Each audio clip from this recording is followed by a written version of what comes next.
Bom, começando mais um Notas do Karsug, ao lado do mestre, GP do Japão, normalidade. Agora a Mercedes voltou ao que era antes, aquele grande prêmio de Singapura ficou para trás, a Ferrari tinha sido aquela... Eu lembrei daquela música, Claudio, lembra, anos 70? Nuvem passageira? Eu sou nuvem passageira. A Ferrari foi uma nuvem passageira? E a estrela, no caso a estrela de 3 pontas, voltou a brilhar como de costume. E ficou aquela grande dúvida, o que aconteceu em Singapura, ninguém sabe, nem mesmo o Lauda. Eu vi uma entrevista do Lauda na sexta-feira, ele diz, olha, não sabemos o que aconteceu. Ou se sabe, vai deixar em segredo. Talvez descubram, talvez tenha sido, eu acho, não um problema único, mas uma soma de pequenas coisas, pressão dos pneus, talvez um receio de falta de maior confiabilidade do motor, aí você diminui Era um uma pouco aliviada, né? a potência, enfim. Mas o fato é que Hamilton largou muito bem, na segunda curva jogou na grama, o Rosberg que não pôs nenhuma resistência, foi embora, Vettel estava junto, passou junto com ele, e na chegada Hamilton tinha 18 segundos, ponto 9 de vantagem sobre o Rosberg. Uma coisa clamorosa. Como, por outro lado, o Vettel, que ficou em terceiro, tinha 12 segundos de vantagem, ponto 9, sobre o Raikkonen. Quer dizer, nas duas equipes, primeiro e segundo, são absolutamente definidos, não tem dúvida nenhuma, ninguém nunca vai dizer, não, mas podia ajudar esse ou ajudar aquele. E agora, eu acho que teremos uma luta muito interessante pelo segundo lugar, entre o Vettel e o Rosberg. E não sei aí se o Lauda e os caras da Mercedes vão conseguir, às vezes, convencer o Hamilton a renunciar a uma vitória e deixar passar o Rosberg. Eu acho meio difícil. Em todo caso, para a Mercedes... Em outros tempos, quando eles eram mais amigos... Sim, né? Para a Mercedes seria muito interessante fazer primeiro e segundo. Claro. Claro, o que importa é a vitória no Mundial de Pilotos e na Taça dos Construtores, duas coisas que já são absolutamente certas.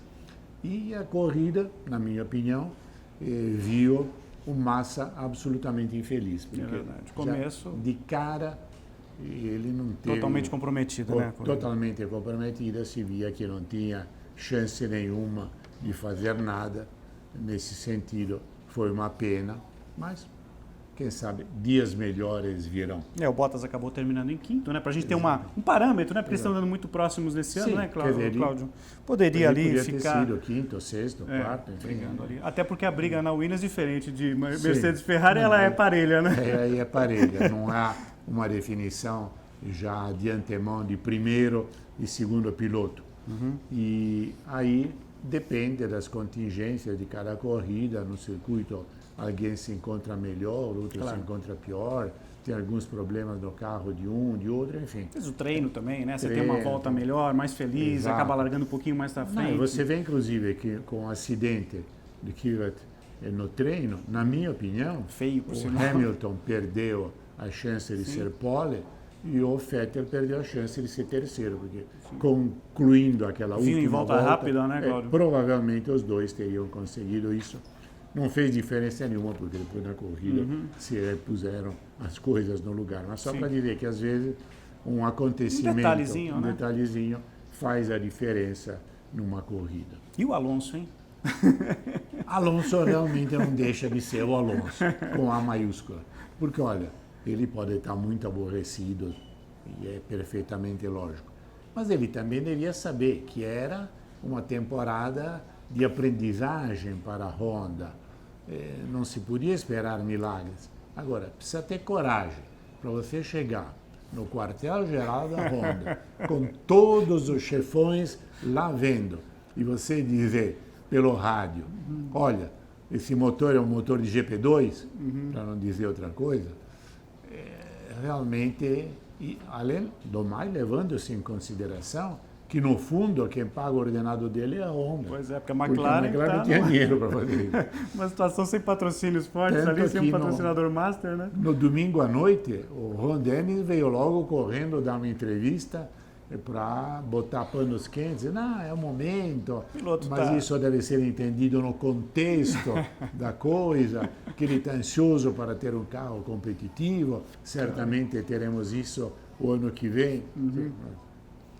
Agora, Querer enxugar gelo com uma toalha. Ele falou, ficou claro. todo mundo ouviu. E a FOM botou no ar, acho meio de propósito, porque Claro. quando eles têm Eles dúvida... escolhem, né, o que tem que colocar. quando né? eles têm dúvida, não põem. Por exemplo, em Singapura, o Vettel cantou uma música italiana, do Toto Cutugno, um italiano vero, adaptada um piloto vero.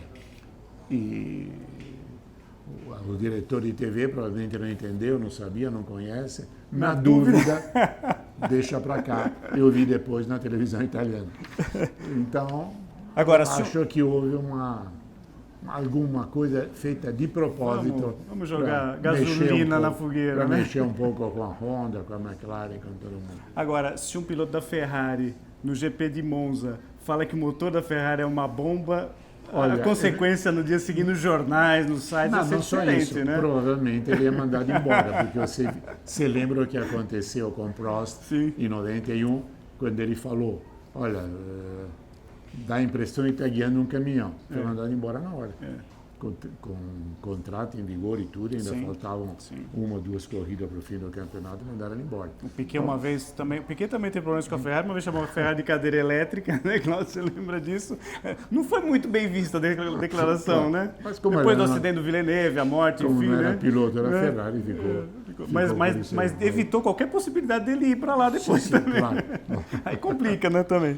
Cláudio, notas então, vamos às notas? Nota 10? 10 para Não tem como, né? Realmente não tem Final de como. semana muito bom. E Não eu- fez a pole, como Certo. você falou, por uma contingência, mas uma largada espetacular, Sim. né? Eu daria 9 para o Vettel, Tá. que fez realmente uma bela corrida. Belíssimo ano, dentro né? das contingências, um belo ano.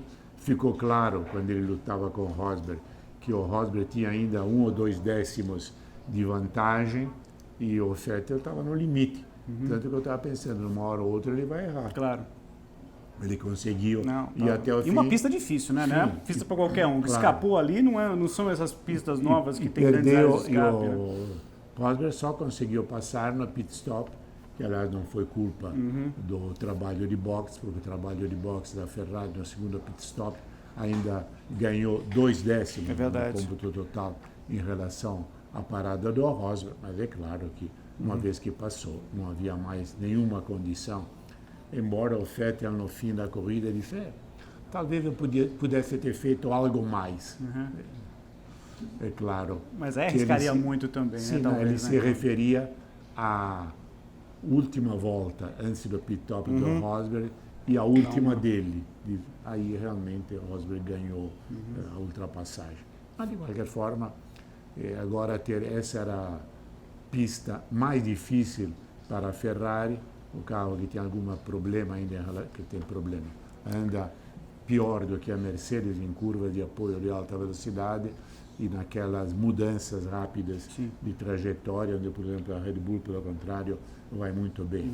Agora vem a Rússia, Temos Rússia, só para Pneus falar, Rússia, macios. Estados Unidos, México, Brasil e Abu Dhabi, né? Rússia, pneus macios, super macios. Eu acho que o campeonato absolutamente decidido para Hamilton. Ainda pode eventualmente trazer algum interesse na disputa pelo segundo lugar Sem entre dúvida. o Rosberg e o Vettel. Lembrando que a diferença aí, né? Então, 48 pontos de vantagem, subiu a vantagem do Certo. Hamilton para o Rosberg, né? 277 a 229, e o Vettel segue com 218. Se o Hamilton, nessas 5 provas que faltam, Rússia, Estados Unidos, México, que é uma incógnita, né? Tiraram a peraltada, a curva mais legal que tinha lá, Brasil e Abu Dhabi. Se ele chegar em segundo lugar, ainda assim ele termina com 13 pontos de vantagem sobre o Rosberg, que é Sim. campeão. Né? Dependendo da próxima conforme corrida, for, né?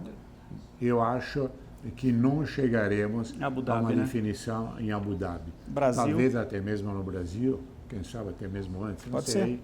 Depende porque o Rosberg já está absolutamente resignado Como a segundo ser piloto. o segundo piloto, ele já viu que Não tem essa como era a lutar. última chance que ele tinha para tentar alguma coisa e assim ficou absolutamente claro nesse sentido. Perfeito. Isso com relação à Fórmula 1.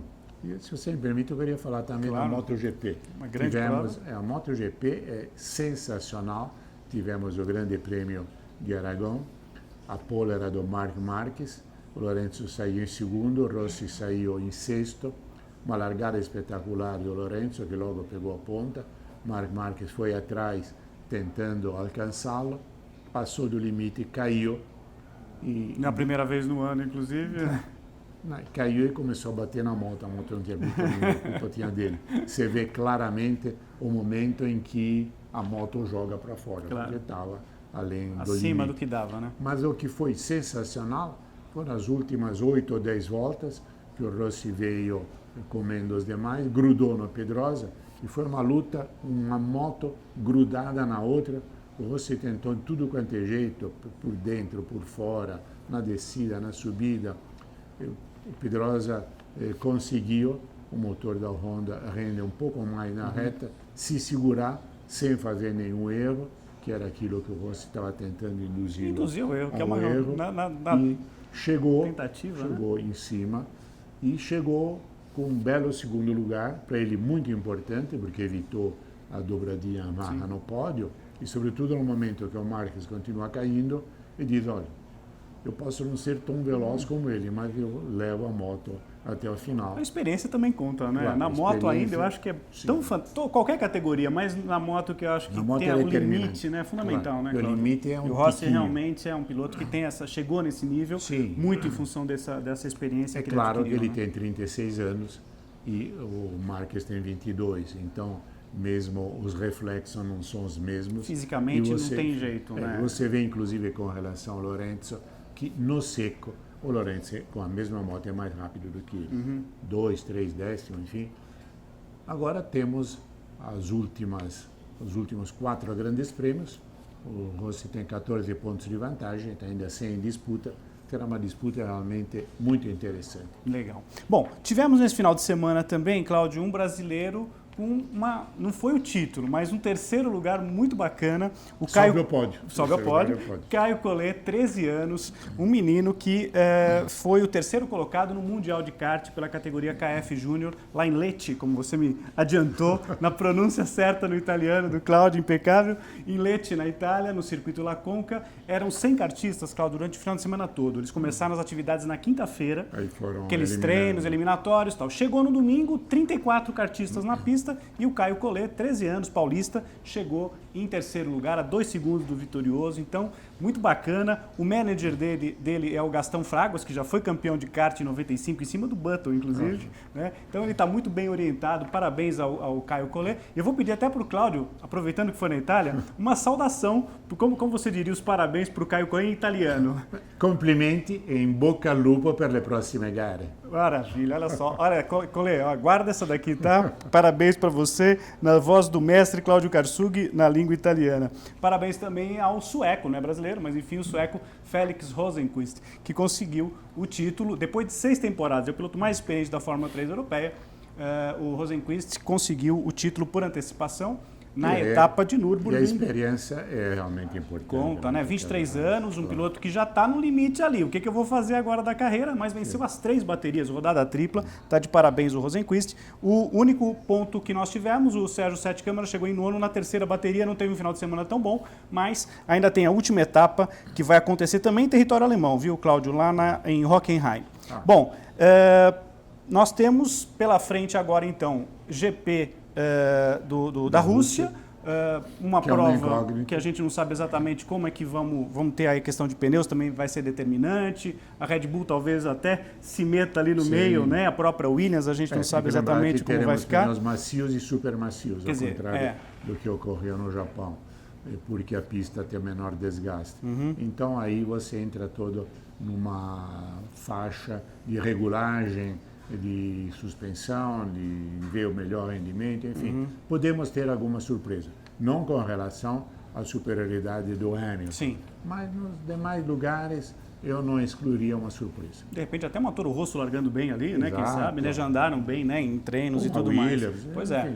Vamos aguardar dia 11 de outubro, então em 2 semanas voltamos. Só lembrando antes para vocês que o Cláudio continua firme lá na Rádio Nacional. Quem quiser acompanhar o Cláudio, além de acompanhar aqui no Notas do Karsug, tem lá no site, o www.ebc.com.br. Rádio Nacional. Rádio do Rio Nacional de tem um Janeiro. botãozinho ali na Rádio Nacional. Você pode acompanhar os comentários do Cláudio de segunda a sexta, não é isso, Cláudio? Segunda a sexta, o programa No Mundo da Bola, das 8 às 9, e nas transmissões de futebol. Comentando jogos durante o jogo, nos intervalos, Exato. pós-jogo. Comentário normal, por exemplo, agora na quinta-feira eu vou comentar Palmeiras e Internacional, será uma rodada dupla. Segunda partida da Copa do Brasil, né? O jogo de volta. Tem no Rio, Vasco e São Paulo, e eu faço aqui Palmeiras e Inter. Bacana. Então é isso aí.